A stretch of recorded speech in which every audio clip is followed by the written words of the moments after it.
Hello everyone. সবাই আশা করি ভালো আছো। তো আজকে আমি আমার মানে জার্নির ব্যাপারে বলবো। Right now I am in my 20s।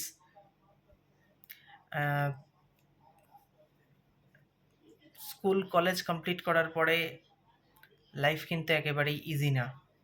ভীষণ ভীষণ ভীষণ কঠিন।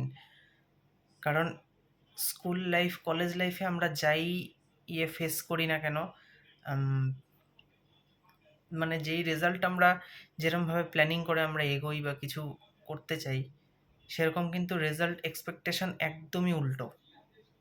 পুরোপুরি উল্টো। মানে right, upside down, down side up এরকম হয়।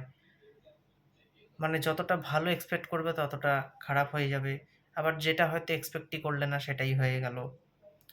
পরের লোক কি, নিজের লোকের সঙ্গেও তখন মনে হয় যে যারা তোমাকে সাপোর্ট করছিল তারা এখন তোমার এগেনস্টে চলে যাচ্ছে। মাইন্ড সেট আপটা এরকম হয়ে যায়। কারণ এক্সপেকটেশনটা এত বেশি থাকে, আমরা কমফর্ট জোনে এত বেশি থাকি যে ওটার থেকে বেরোনো, it's not the matter of joke. যারা বেরিয়ে গেল ব্রিলিয়ান্ট, তারা এগিয়ে যাচ্ছে। যারা বেরোতে পারছে না তাদেরকে ওই ধাক্কা খেয়ে খেয়ে খেয়ে খেয়ে ধীরে ধীরে ধীরে ধীরে উঠতে হচ্ছে। কিন্তু কিন্তু ওই মেন্টালিটি নিয়ে এগোনো, ইট মানে really effects your mind set up, physical fitness.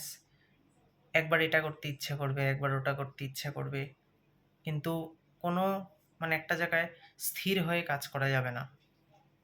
অসম্ভব। আর এখনকার সিনারিওতে তো বাইরে কাজ করতে গেলে খুব মানে কোনো কিছু কাউকে কিছু বললে উল্টো হয়ে যায়।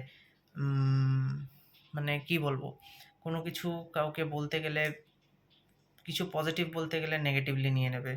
কারণ মানুষের মাইন্ড সেট আপ যার যেরকম হোক ভালো, বাট দ্য থিং ইজ কি, নিজেকে ঠিক রাখতে গেলে বিশেষ করে আমাদের ছেলেদের জন্য এখন প্রত্যেকটা স্টেপ খুব সাবধানে ইউটিলাইজ করতে হবে। সবাই ভালো, বাট মানুষ কে কিরমভাবে কনজিউম করে জিনিসটাকে, কিভাবে নেয় নিজের মধ্যে, এটা প্রত্যেকে মানে পার্সন টু পার্সন, মানুষ টু মানুষ ভেরি করে এটা। অ্যান্ড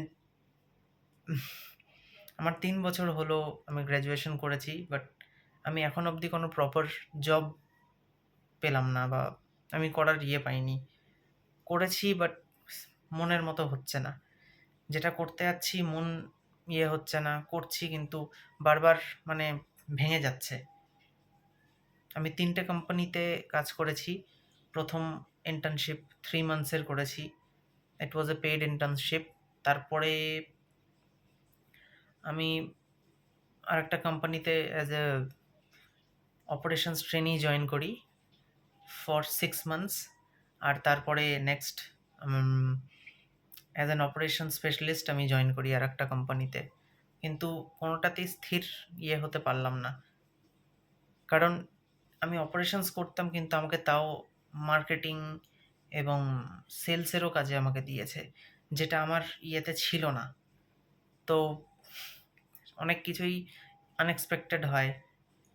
বসের শুনতে হবে, গালিও শুনতে হবে, কাজও করে যেতে হবে, কিছু বলা যাবে না, কিছু বললে you will be thrown out. No mercy at all.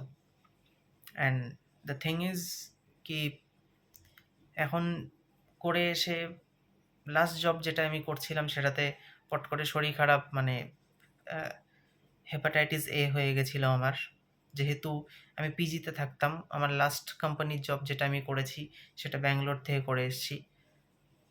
ব্যাঙ্গালোরে এখন স্টার্টিংয়ে as a fresher, whichever ইসের থেকে তোমরা বেরো, বা আমরা বেরোই যে কোনো ইসের থেকে, college, university, it is result কিন্তু খুব একটা যে এক্সপেকটেশন, যতটা পে করে তুমি কলেজে পড়ে তুমি যতটা এক্সপেক্ট করবে, সেটা কিন্তু সেই লেভেলের প্যাকেজ হার্ডলি, যদি ১০০ জন যদি থাকে ১০ জন পাবে গুড প্যাকেজে। মানে যতটা তার করেছে ২ বছরে, যতটা তারা খরচা করেছে, মোটামুটি সেই খরচাটা ৪-৫ বছরে উঠে আসবে পুরোটা। যদি ১২-১৫ লাখ যদি কোনো ফিস যদি হয়ে যদি থাকে for masters, any masters level course, সেটার রেজাল্ট হবে হচ্ছে রেজাল্ট হবে হচ্ছে around, even if you get the package of 6 to 7 lakhs, তাও সেটা হচ্ছে তোমার সিটিসি হবে, বাট ইন হ্যান্ড কিন্তু তোমার 4-4.5-এর বেশি পাবে না at any cost, no matter how good the company is. In hand, তারপরে তো এক্সট্রা প্রিভিলেজেস থাকলো, পিএফ থাকলো, এক্সট্রা হাউস রেন্ট অ্যালাওয়েন্স যদি থাকে, সব কোম্পানিতে দেয় না। সব কোম্পানিতে ইন হ্যান্ড তো কমন, তারপর হচ্ছে পিএফ কোনো কোম্পানিতে দেয় না, অপশনাল। ইন্স্যুরেন্স কোনো কোম্পানিতে দেয় না। আমার শুধু হ্যান্ড স্যালারি ছিল ইন হ্যান্ড, আর হচ্ছে পিএফ ছিল, আর এক্সট্রা কিছু ছিল না। বাট ট্রাস্ট মি, কোনো ব্যাঙ্গালোরের থাকা খাওয়ার যা খরচা, মানে মান্থলি জাস্ট পিজিতে থাকতেই 20 থেকে 25 হাজার, যদি মানে তাও টাফ, মানে 30,000 শুধু আমাদের ছেলেদের জন্যই খরচা হয়ে যায়, জাস্ট থাকা খাওয়া।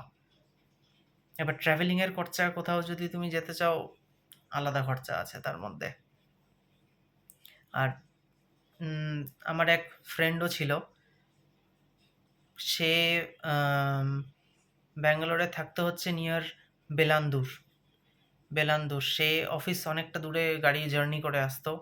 তার দিনে শুধু আপস অ্যান্ড, মানে ট্যাক্সিতে যেত, ট্যাক্সিতে আসতো, ওলা উবের করে যেত আর আসতো। শুধু একদিনের যাতায়াতেরই খরচা ছিল 500-550 টাকা, আপ আপ ডাউন মিলিয়ে। It's not the matter of joke. 5 দিন যদি সব যদি ধরি, উইকে যদি 5 দিনও যদি অফিস হয়, আপ আপ অ্যান্ড ডাউন, তারপর হচ্ছে 24 দিন অফিস থাকে, 20 থেকে 24 দিন ছুটি বাদ দিয়ে যদি হয়, তো it's a huge huge costing. আমাদের ছেলেদের জন্য তাও তো আমি বলবো খরচা অনেক কম, বাট মেয়েদের জন্য বিশাল খরচা। মেয়েদের জন্য আরও বেশি খরচা, মানে 35-40,000 হচ্ছে চলতেই, মানে অ্যাভারেজ ধরে চলতেই হবে মেয়েদের জন্য। আর তারপরে করার পরে বাইরের খাবার থেকে আমার হেপাটাইটিস এ হয়ে গেছিলো, জন্ডিস। এখানে এসে আমি আমার হোম টাউনে ফিরে আসি। তারপর ডাক্তার বলল যে, না, তুমি মানে বাইরে করাচ্ছে, তুমি এখানেই থাকো, তোমার হোম টাউনেই থাকো, it will be far better. তোমার খরচা বেশি হয়ে যাচ্ছে, তোমার ঘরের বেরিয়ে যাচ্ছে পুরোপুরি, যেটা তোমার তোমার রিকভার হবে না কোনো সময়। তুমি বাইরে গিয়ে কামাই করলেও তোমার শরীর তোমার দেবে না। নো ইস্যুস, আছি এখন। কোনো অনেক চাকরিতে চেষ্টা করলাম, লাস্টে কিছু এখন না করে, মানে এখন নিজের ফ্যামিলি বিজনেসে লাস্টে ঢুকতে হয়েছে। আমার family business, but market is really pathetic. It's not the matter of joke. জিরোর থেকে স্টার্ট করতে হচ্ছে, রাইট? কিছু কয়েক বছরে আমি 30s পৌঁছাবো আমার, বাট ট্রাস্ট মি, আমি মানে জিরোর থেকে উঠে স্ক্র্যাচের থেকে শুরু করতে হচ্ছে আবার ইচ অ্যান্ড এভরিথিং।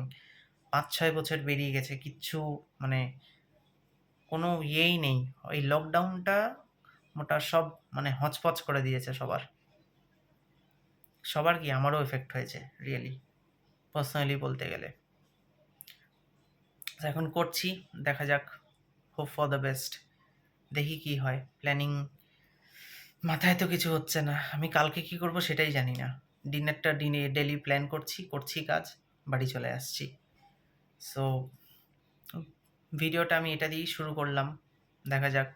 এখন বাড়িতে করে একলা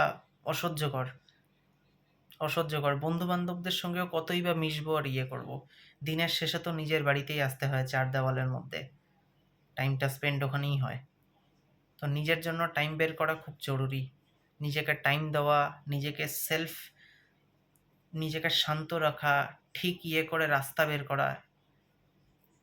স্লোলি হবে, দেখা যাক কি হয়। অল দ্য বেস্ট, সবাই ভালো থাকো। See you.